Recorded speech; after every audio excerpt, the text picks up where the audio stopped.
despite technically not being a returning face in GT7, this car is so close to having that nostalgia kick because, of course, the DB6, which looks very similar, albeit with very outdated graphics at this point, was of course featured way back in Gran Turismo 2.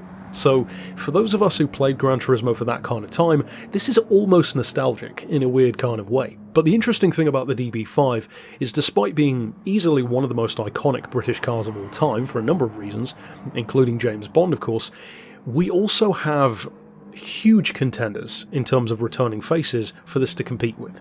Not directly in terms of racing, but in terms of fanfare. You know, you bring back something like a Pennzoil Skyline or a Castrol Supra, as they have in this game, or an Alfa 155, they're going to have a huge amount of buzz for those of us who did play the game for longer.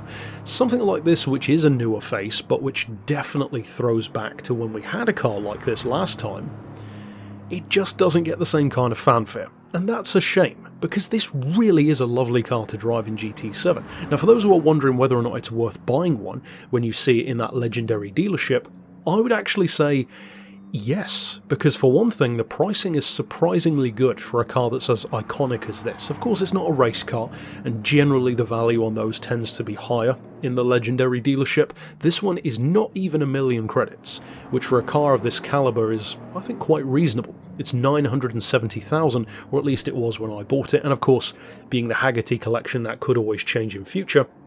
In terms of its spec though, it's not an overly high level car. In fact, it's only 439, technically a fraction under 440 pp, which is really low for a car that's as iconic as a GT as this is, and of course it just goes to show how times change. Now, in terms of the spec, it's not quite as powerful as you might expect it to be. 281 horses, which is like hot hatch territory by today's standards, even lower than that now, and it weighs in at 1,468 kilos, so just under a metric ton and a half.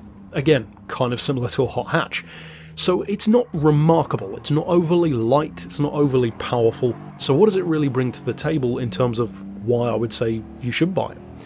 Well, mostly, it's actually the handling.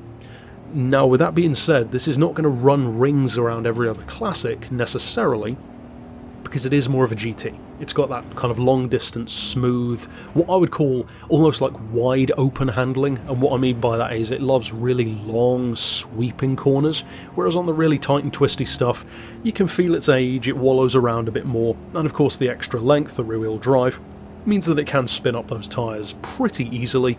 At the same time, though, this is no Mangusta.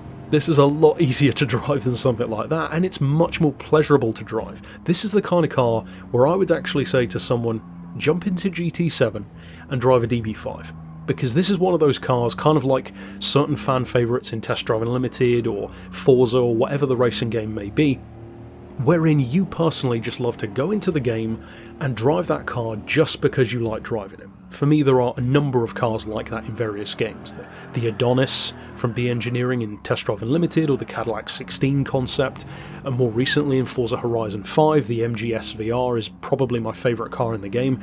This is one of those in GT7 for me, up there with the Shelby Daytona Cobra. It's just fun. It's not the fastest thing around, it's not necessarily going to dominate racing, although I believe the potential is there, because it is such a pleasure to work with. It's more just a really nice driving experience. This is the kind of classic where it's not just a collector's piece, but interestingly, it's not just a racing piece either. This is, as I mentioned, a car that's just fun.